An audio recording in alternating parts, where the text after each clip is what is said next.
tardes, amigos. Estamos en Viento a Favor. Soy José Ricardo Stock.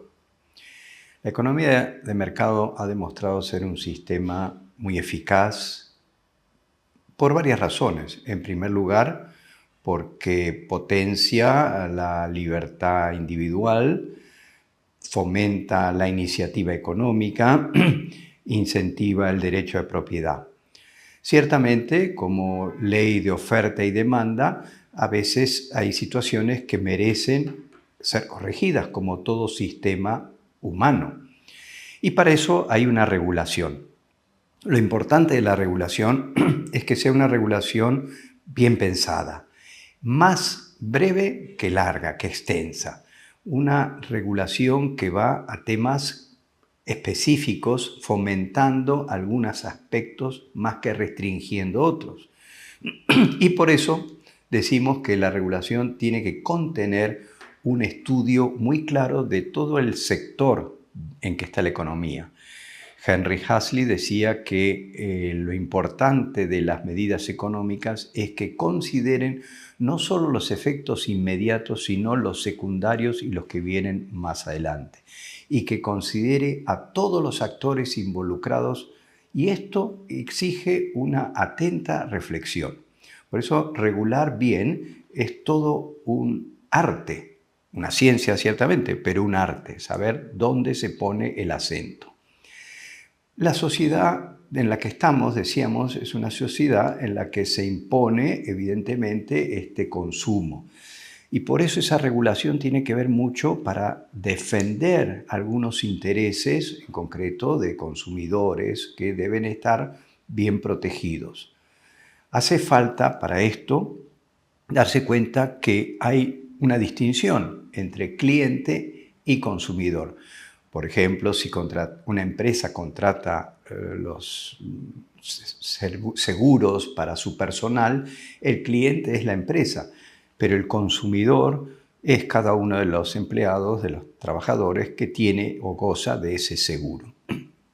Pensar esto es importante porque ayuda a que la regulación esté orientada donde corresponde, más en el consumidor que en el mero cliente. Así llegamos a lograr que la economía de mercado sea entonces no solamente un medio y un sistema muy eficaz, sino también que sea justo. Y por eso vale la pena fomentarlo y cuidarlo.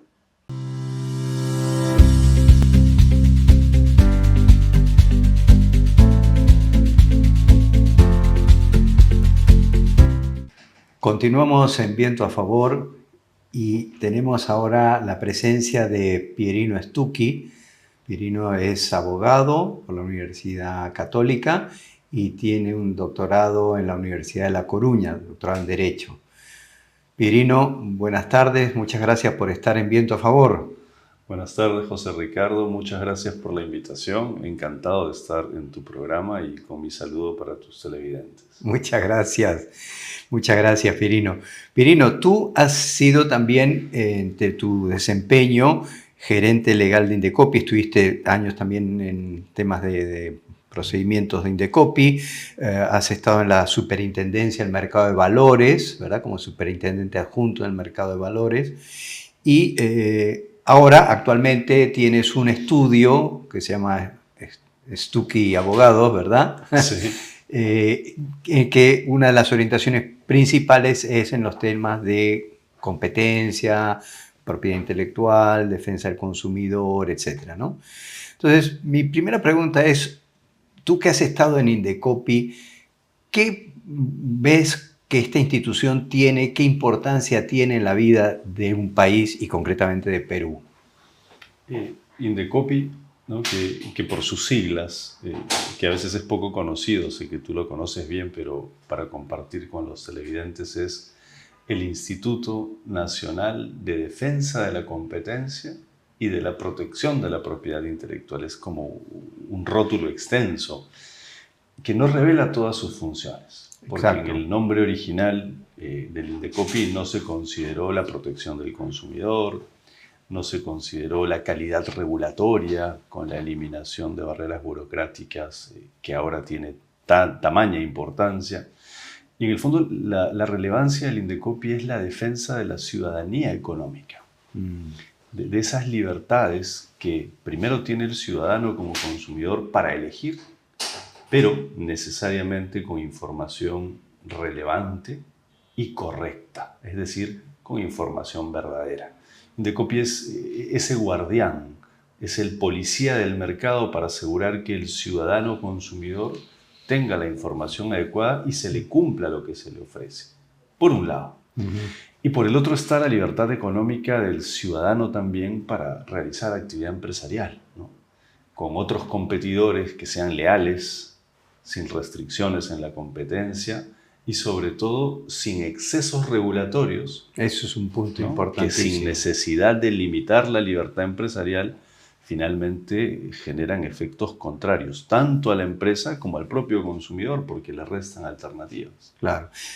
Yo pensaba también cuando, yo también, como tú conoces muy bien, trabajé en Indecopi, ahí nos conocimos, tuvimos la oportunidad de conversar mucho y trabajar juntos, que fue muy grato, por cierto. Indecopi tiene una parte que diríamos como que va directamente a las empresas por los temas de dumping y subsidios, por los temas concursales, por temas de barreras burocráticas, y después otra gran línea que va al individuo, ¿no? Defensa del consumidor, invenciones, propiedad intelectual, invenciones y patentes. Es como tú, lo que has dicho es el policía, ¿no? Efectivamente, y es un policía que a mí me da mucho gusto, muy respetado. La gente le tiene mucho respeto, a veces hasta miedo. Sí, como todo policía tiene que representar autoridad y debemos exigirle, esa es la parte de la ciudadanía ya cuando en nuestro caso no somos funcionarios de esa entidad tan apreciada, exigirle que se mantenga en ese nivel de autoridad de conocimiento y naturalmente en autoridad en términos legales, es decir, que cumpla su función, que lo haga con equilibrios, con celeridad, sobre todo con justicia, que es un término muy necesario. Indecopi aplica justicia administrativa. Sí, y eso es especialmente reconocido. Mira, yo cuando a veces converso, bueno, con mis hermanos que están en Argentina, uno es abogado y se dedica a temas también empresariales, me habla siempre de la importancia del Indecopi y que ellos en Argentina no tienen una institución de ese estilo y en Colombia me han dicho algo similar. Entonces, realmente el Indecopi es un elemento muy importante para la vida económica del país, ¿verdad? Lo es y es respetado por lo que ha hecho y debe seguir siendo respetado porque debe seguir haciéndolo con ese nivel de excelencia. En el fondo Indecopi, que hemos estado allí compartiendo esos gratos años juntos, es el resultado de las personas, ¿no? De personas que en su momento fundaron, que en su momento continuaron con decisión, con equilibrio. Y ese es un legado que se puede compartir en Iberoamérica, así como nosotros en Perú aprendemos claramente de otras experiencias de los países hermanos de la zona, ¿no? Claro. Mira, efectivamente tú lo has dicho muy bien, Pirino. Las personas, ¿no? Las instituciones son importantes. También es verdad que las personas conforman y le dan una cierta mentalidad, personalidad a una institución. Yo creo que el Indecopi ha recibido esa personalidad de algunas personas iniciales y el gran desafío es mantenerlo, efectivamente, mantener esa tradición de entidad firme, de entidad que da confianza y que es justa, Claro, cuando en un tema empresarial pues hay una querella, por decirlo así, siempre hay quien cree que tiene la razón, ambas partes creen que tienen la razón, ¿verdad? Entonces el Indecopi pues tiene que ser especialmente ponderado, mesurado, correcto, predecible, predictible, dicen ustedes, ¿verdad? Exacto, y como dices bien, ¿no? Ante una disputa, está claro que una de las funciones del Indecopi es proteger al consumidor, ¿no? Defender su posición siempre que tenga legítimamente la razón. Ahí es donde se encuentran los equilibrios. Y recientemente vuelve a tomar fuerza la idea que discutimos juntos hace más de 15 años, sí, en ese directorio con Jaime Torne, que era presidente de la institución, de otorgarle al Indecopi autonomía constitucional. Es decir, con lo avanzado en el Indecopi llega el momento en que debiera pasar al segundo escalón, que es igualarlo a niveles de autonomía como los que tiene el BCR, que tanto bien le ha hecho al país al resistir el embate político de uno y de otro lado, porque ha cumplido una labor y una función técnica de estabilidad en la economía. Y el Indecopi cumple ese otro rol que es en la economía el cuidado del mercado. Da la impresión de que no estamos cerca de ese paso, ¿verdad? Lamentablemente. Es correcto. No estamos cerca, aun cuando como sociedad civil ahora debemos insistir para que se aclare, para que se entienda y ojalá nos acerquemos a ese paso. La política actualmente necesita muchos consensos, pero de largo plazo, ¿no? Estamos permanentemente atentos a ver las noticias, que las discusiones están en el día a día, Sí, en pues. un plazo no corto, sino cortísimo, que no es lo que genera desarrollo. Sí, así es. Sí, mira, ahora hay un tema de difusión importante, de polémica, que es las famosas llamadas spam. Congreso que entiendo que está procurando una ley limitando al máximo todo tipo de llamadas. Bueno, a mí me fastidian desde luego las llamadas spam que recibo, pero prohibir, si yo tuviera que vender un producto o un servicio, me gustaría llamar a algunas personas y decirles, conoce este producto o vea este servicio. Entonces, prohibirlo de esa manera es como restringir la publicidad, ¿no? Es correcto. Las prohibiciones a ciegas nunca son saludables. Coincido en lo que señalas, ciertamente hay un problema y claramente hay un severo problema de llamadas persistentes, llamadas de números desconocidos que van generando en horarios no deseados incluso malestar en la población. Exactamente. Pero si esos son los problemas y la propuesta, lo digo como corresponde, represento a una asociación de empresas de alto estándar que se dedican a esta actividad, la solución que corresponde es, si el problema son las llamadas a horarios no deseados, fijar por regulación y fiscalizar horarios adecuados. Ni muy tarde, ni muy temprano, ni sábados, ni domingos. Si el problema es la llamada desconocida, hay que rotular e identificar con un código inicial, como el 0800, pero al revés, para que se sepa cuándo es una llamada, que es de esas comerciales, y a partir de allí encontrar soluciones concretas a los problemas y fiscalizar. Porque algo curioso, la persistencia en la llamada ya hoy, sin la ley aprobada por el Congreso, está penada. Claro, Indecopi sanciona esto concretamente. Exacto. Y claro, lo que debe hacer es hacerlo. Porque si no lo hace, estamos en una situación, y lo digo con mucho respeto, donde la propia autoridad se sorprende de lo que está ocurriendo, cuando en realidad es la autoridad la llamada a corregir con la severidad necesaria lo que ocurre y a partir de allí entender que la libertad con regulación es posible. Sí, yo veo, por ejemplo, tengo ahí estos software que te identifican las llamadas y entonces dice es de publicidad, es de no sé qué, y uno lo bloquea. Pero claro, estas empresas tienen miles de números telefónicos sobre los que llamar, ¿no? Entonces, al no identificarlo genera un rechazo y un fastidio, ¿no? Porque claro, es una vez y otra vez. O a veces tú le dices, no, señor, no me interesa, muchas gracias. Y a los 2 días vuelven, o a las horas, porque es otro colega de ellos, ¿no? Sí. Entonces, eso... Y es que es cierto que algunas empresas han cometido excesos. Prohibir la actividad porque esas algunas cometieron excesos y afectar a todas, incluidos los 20.000 trabajadores que actúan en esa industria con trabajo formal, parece que sería francamente también un exceso. Por eso la propuesta es equilibrar y sobre todo llamar a la responsabilidad de las empresas. Y para eso está el policía del mercado, del que hablábamos previamente.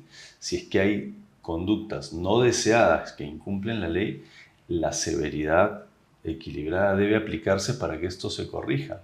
La autoridad no debe sorprenderse de una situación que está en sus manos corregir. Ahora, tú has puesto algunos puntos sobre las IES bien importantes, Pirino, porque efectivamente la primera reacción que tiene la gente es decir, no, que los bloqueen a todas, no sé qué, ¿no? Pero claro, hay que ver el otro lado.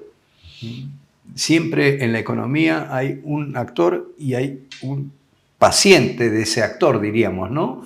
Un agente que hace y el otro que recibe. Entonces es muy importante escuchar ambas partes y ver el peso que cada uno. Tú has hablado de 20.000 personas que dependen de esta industria, de este servicio. Sí, y si uno hace la aritmética, son 20.000 personas que en el fondo representan 20.000 familias, y si cada familia tiene entre 3 o 4 integrantes, está sobre 70.000 personas cuyo ingreso de equipo familiar se comienza a ver afectado. Jefes de hogar o estudiantes que con eso solventan sus estudios para mejorar sus oportunidades en el futuro.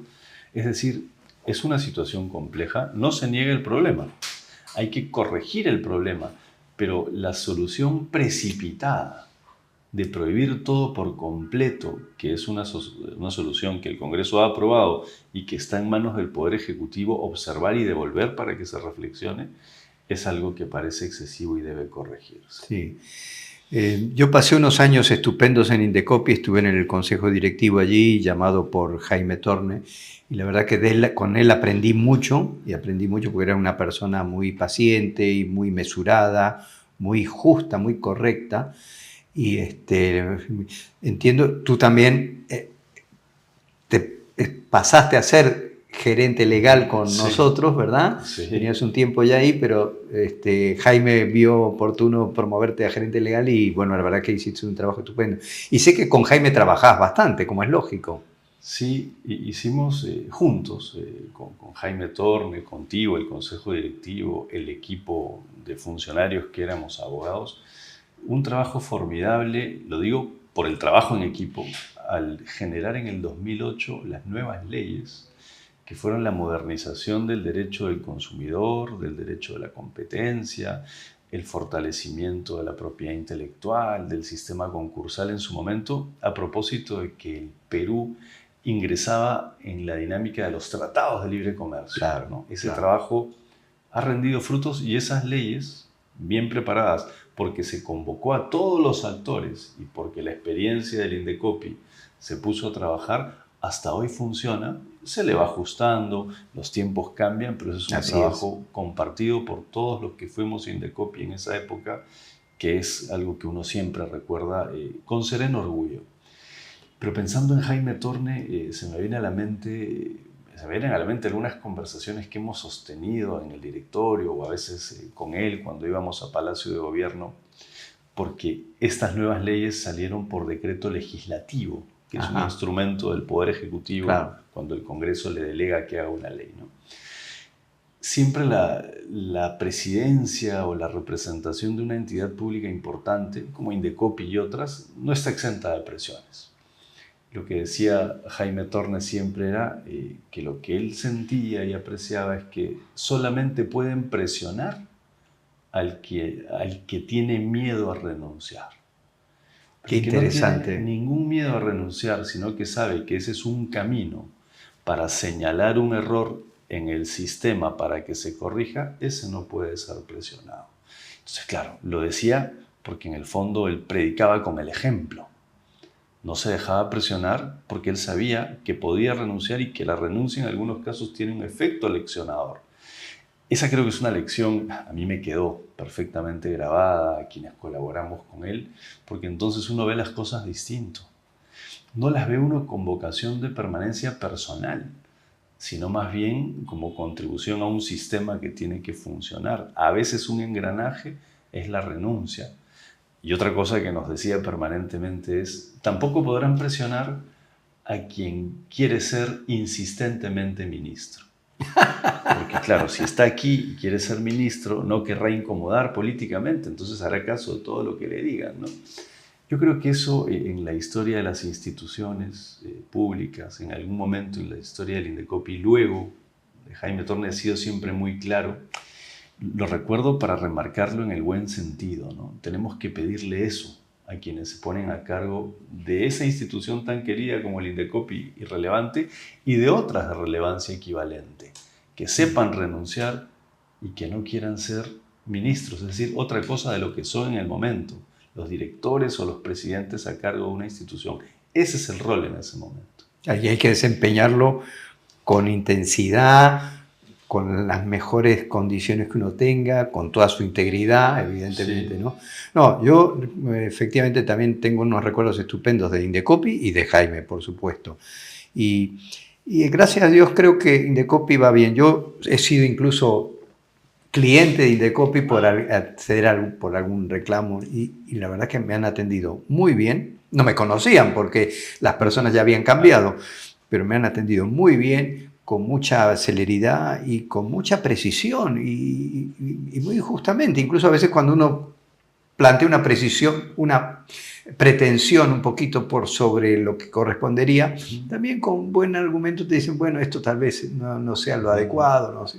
Entonces, eso es una gran cosa, tener esta institución y ojalá logremos que se mantenga siempre así, ¿no? Porque es efectivamente un punto muy importante.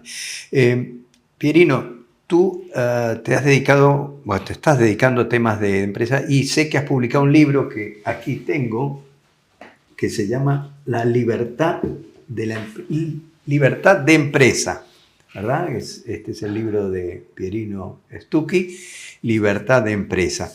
¿Cuál es tu idea al hablar de libertad de empresa? Gracias por recibir el libro, José Ricardo. Yo soy consciente que he abordado un tema muy difícil en un país como el nuestro, tan querido, pero un tema muy difícil en la región, ¿no? En Argentina todavía, en Colombia, en Chile, ¿no? Con algunas variaciones, en toda Iberoamérica. Porque cuando se habla de empresa en nuestros países, usualmente la visión cultural mayoritaria genera alguna preocupación. No quiero decir algún rechazo que en algunos sectores se genera. Este libro es producto de una investigación postdoctoral, luego del doctorado en la Universidad de Bolonia, y lo que propone, después de investigar la materia, es lo siguiente: descubrir que la libertad de empresa es un derecho humano. Ah, caramba. De los seres humanos. Ese es un punto importante. Porque cuando uno revisa... ¿Cercano a un derecho natural? Sí, exactamente. Cuando uno revisa, por ejemplo, la Convención Americana, está reconocido, porque claro, la Convención no establece derechos humanos, sino que los reconoce, porque provienen de un derecho natural, francamente. Reconoce el derecho a la propiedad privada y el derecho a la libre asociación, incluidos los fines económicos de la asociación. Es decir, la sociedad de personas, y la propiedad que está detrás es, por ejemplo, como ya ha dicho la Corte Interamericana, la propiedad sobre una acción en una sociedad anónima que realiza actividad empresarial, que no solo es patrimonio sobre la división de las utilidades, sino la acción te permite ese derecho político de tomar las decisiones de cómo actuar empresarialmente. Es decir, en el ámbito interamericano esto está muy claro jurídicamente. Pero más allá de que lo esté, considero que lo más importante es lo real. Y quiero poner solo un ejemplo. Cuando un trabajador, no todavía un empresario, entrega su vida 8 horas al día, durante 5 o 6 o a veces más horas, recibe a cambio una remuneración. Esa remuneración se expresa en dinero y es natural y correspondiente que sea propietario exclusivo de eso, de ese dinero que es un capital personal y familiar porque ha entregado su vida. Si ese dinero, que sirve para satisfacer necesidades de sí mismo y de su familia, se ahorra y sus miembros de familia hacen lo propio y deciden poner un restaurante familiar, esa es actividad empresarial. Eso es autoempleo. Esa actividad tiene el mismo reflejo de dignidad que el trabajo dependiente. La actividad empresarial puede ser claramente trabajo independiente, autogenerado, individual, familiar, asociativo, de artesanos, de comuneros, de agricultores. El trabajo genera la misma dignidad que la actividad empresarial de las personas. Entonces, cuando uno lo comienza a ver así y le quita el centro de gravedad a la intensidad de señalar a la empresa como una organización que no se... Detrás están las personas. Y entonces dado que es una libertad, hay que tenerle, primero, el cuidado de no limitarla injustificadamente. Y segundo, como a todo, exigirle honestidad. Otra vez buscar el balance frente a la actividad empresarial. Mira, me da gusto que escribas sobre esto y sobre todo que hagas ver este derecho tan importante. Hoy en día, en muchos ambientes, también en el Perú, hay a veces denostaciones a la empresa, ¿verdad? Ciertamente han habido empresas que han cometido verdaderos atropellos, corrupción, etcétera, ¿no? Pero bueno, son minorías, claro, bueno, ni siquiera minorías, cantidad ínfima en el gran universo de la empresa, ¿no? Entonces hay que poner a la empresa en el sitial que le corresponde. Y como también pues comentamos antes, las empresas es un cascarón. Lo importante es la vida que tengan, que dan las personas, ¿no? O sea, que el empresario sea consciente de que está manejando una entidad que tiene ese derecho con estas personas, como tú decías, que han entregado su vida. Es una forma fuerte de decirlo, desde luego. Ciertamente entregan su vida unas cuantas horas durante muchos años y sus posibilidades, ¿no? Y ahí la responsabilidad de los directivos de hacer valer esto, ¿no? Me parece muy importante y me alegro mucho que escribas sobre esto porque entiendo yo que todo lo que hagamos, bueno, este es uno de los objetivos de este programa, ¿no? Poner en su sitial que le corresponde a la empresa y a los empresarios, ¿no? Como es de justicia además, ¿no? Y permíteme un apunte adicional en línea de lo que señalas, que estoy en pleno acuerdo. Y además eso es por sus fundamentos, ¿no? Por eso hay que poner a la empresa en su exacta dimensión, exigirle que cumpla la ley, ¿no? Pero por sus efectos, ¿no? Sus fundamentos están claros, pero por sus efectos tenemos claramente la generación del trabajo, que ya lo hemos dicho, el pago de impuestos, que claro, cuando se dice técnicamente se desvanece su importancia, pero en el fondo el pago de impuestos es el financiamiento que las empresas entregan al Estado para que defienda el interés general de la sociedad. Y es como un financiamiento en dos niveles. Financia porque emposa el dinero y lo paga, y con eso se genera la actividad del Estado que es necesaria y es correspondiente que se pague el impuesto, pero financia también porque cuando uno ve la regulación y hace empresa, uno nota que algunos impuestos, como el IGB, se emite la factura, tienen que ese porcentaje del IGB pagarse al mes siguiente aunque no se haya cobrado la factura. Exactamente. O financiarse, es decir, en el segundo sentido también se financia porque la empresa ya está obligada a entregar y entrega por anticipado eso que financia el interés general, que es nuestra policía, nuestra educación pública, el sistema de salud que no es con pago sino el asistencial. Es decir, es la empresa y los trabajadores que están con ella los que financiamos todos al Estado para cumplir sus funciones. Es muy importante y por eso la regulación tiene que ser una regulación muy bien pensada, más corta o más breve que extensa. Es todo un desafío.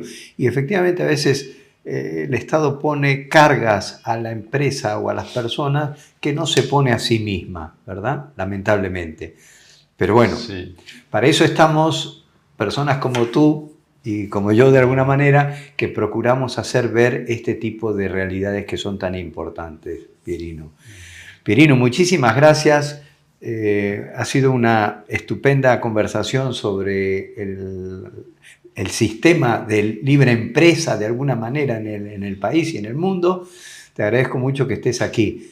Hemos estado con Pierino Stucchi, socio director de Stucchi Abogados, un estudio dedicado a temas de competencia y muchas otras ramas más de la vida económica del país.